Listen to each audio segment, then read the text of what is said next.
back again with Thomas Russell, our organist here at First Presbyterian Church. And last week we were talking about the console and the four sets of keyboard manuals. We call them manuals. Yeah.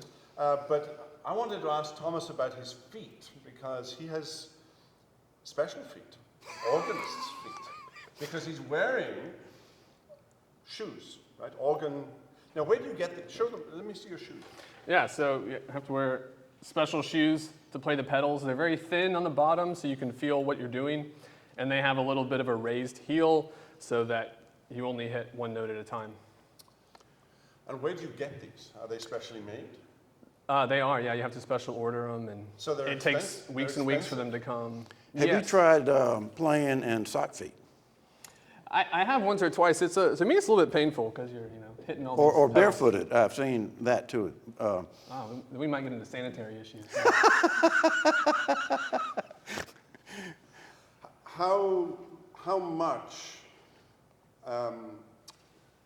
many pieces actually employ the feet? I mean, when you're playing, say, a hymn, are you using the foot pedals for that? Yes, almost all the time, because the pedals are playing all of the low registers. Now, wait a minute. What did you just do? So I Did you turn them on? I pulled out a few pedal stops. So all these knobs control the tones of the organ. They're called stops. Everything's in, so all the sound is stopped up. Nothing's going to play. But pull them Got out it. and things play. Talk to us about the mechanics of how the sound is actually produced. Presumably there's a fan. In the corner over there, there's a couple of blowers that fill chests with air, pressurized air. There's pipes sitting on top of those chests, and when I pull out a stop and play a key, it lets air up into the pipe. Back in the 19th century, how was that air produced? Manually, so they had 4 or 5 guys, or sometimes young choristers, pumping the bellows. And that would have taken place here? There would have been 4 or 5 Would they be behind Yes, there? I think- behind the pipes? On the first organ here, which was in the 1860s, so I think it would have been manually pumped. That's extraordinary. That's amazing. So you have 4 or 5 guys back there pumping. Yeah. Anytime you want to play, you'd have to hire sometimes they just hired people off the street to come pump the bellows. What can this organ do that your average organ cannot? Well, some special features here. We have the chamade pipes in the back, which are a lot of fun. Chamade. So chamade, it comes from a term for a battle call, a trumpet call they would use in battle as a type of signal. It's always exciting in a service when you do that. Because the people up there, they kind of jump. Beware. Because they're loud.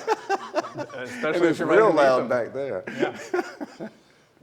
I'm going to put you on the spot now, but what does a church gain in its worship when it is organ-led? Yeah, so the tone produced by the organ is very similar to our vocal tone when singing. So the organ's very well suited for supporting and carrying singing. And also because of the size of it, one person can play and produce enough sound to lead the singing. Of all of the music that you play, what is your favorite to play? Bach is definitely my favorite. Yeah. And you play it a lot. I do, yep. I'm on a life journey to play all of Bach. I was reading a biography, not a biography, but a set of essays by a very well-known pianist, and it was just released a few months ago.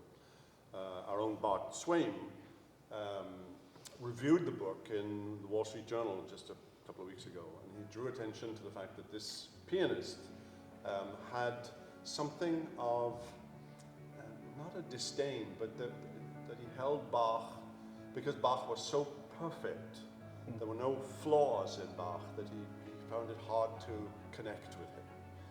And I've been thinking about that a lot ever since I read that. It was Bart Swain who drew attention to that. Well, thank you. David, do you have any musical questions? I have nothing. I'm empty. I have nothing. Next week we're going to go into the bowels of the pipes here, and that's going to be a little tricky because all of us can't get in there. But I've actually never been, so I'll be fascinated to see what's behind here. But that's next week. Next Friday, Fun Facts Friday, in the bowels of the organ. We hope you've enjoyed this video. If you have, and you want to make sure you get all of our content, not just videos, but podcasts and ministry updates, make sure you download our app. If you think you might have missed a video, click on our YouTube channel. A link should be down below. There you can see all of our videos, and if you want to make sure you don't miss anything in the future, hit subscribe. If you want to be one of the first ones to know when we release a video, hit that little bell icon. And if this video has blessed you, and you can think of someone else that it might help, use that share icon and send it to them. All, of course, for the edification of God's people and the glory of His name. Until next time, God bless.